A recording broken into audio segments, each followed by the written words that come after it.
নাও দুধ খাও আর শক্তি বাড়াও, সারা রাত হাডুডু খেলবো। তুমি সাহস দিলে আমি খুশি হয়ে খাবো।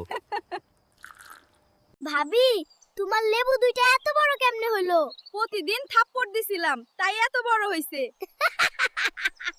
বিয়ের আগে বলেছিলি রাজরানী করে রাখবি, আর এখন চাকরানী করে রেখেছিস। তোরে যে খাওয়াইতেছি এইটাই তোর 7 জন্মের কপাল। কাজ কর তুই, শালার গোলামের বেটা। আমায় আজ পর্যন্ত বাপের বাড়ি যাইতে দিল না। এই সংসারে রান্না করতে করতে জীবন শেষ। শালির বেটি যা যা, তুই এখনই যা। দাদু, আপনার বেগুন তো আমার পেছনে লাগছে। আরে না নাতনি, ব্যাগ ছিঁড়ে গেছে তাই বেগুনগুলো কোলের ওপর রেখেছি। ভাই, আপনার কলা আমার পিছনে লাগছে। না না, আমি তো কলা হাতে ধরেই আছি। ভালোবাসার একটি নাম নাকি জীবন।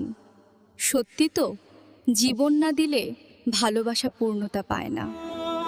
যে তোমাকে ভালোবাসবে সে শত বাধা আসলেও তোমায় ছেড়ে যাবে না।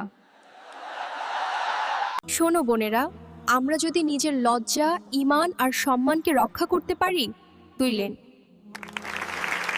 তাই নিজেকে সুন্দরভাবে ঢেকে রাখো, কারণ প্রকৃত সৌন্দর্য হিজাবে, বিনয় আর চরিত্রে। সুবহানাল্লাহ। যে মেয়ে তার স্বামীকে সম্মান করে না পরলে খোঁজ নিয়ে দেখুন সেই মেয়ের মাও তার বাবাকে সম্মান করে না। শোনো মেয়েরা, প্রিয় মানুষটাকে ভালো রাখলে ভালোবাসো বেশি। পুরুষ যদি তোমার কাছ থেকে ভালোবাসা না, তোমার আব্বু কাকে বেশি ভালোবাসে, তোমাকে না তোমার আম্মুকে? আমার আম্মুকে। কেমন করে বুঝলে? আমি পালাই পালাই দেখছি। আমি কসম করে বলছি, সবচেয়ে মিথ্যা কথা পুরুষরাই বলে, কারণ তারা কষ্টে থাকলেও বলে আর আমি ভালো আছি। বৌমা, রাতে আহ করে শব্দ করো কেন? আমি তো ঘুমাতে পারি না। ভাবি, তোমার দুধ পড়ে যাচ্ছে। কি বললে? ওরে না না, আমি বালতির দুধের কথাই বলেছি। জান, এই নাও কলা খাও।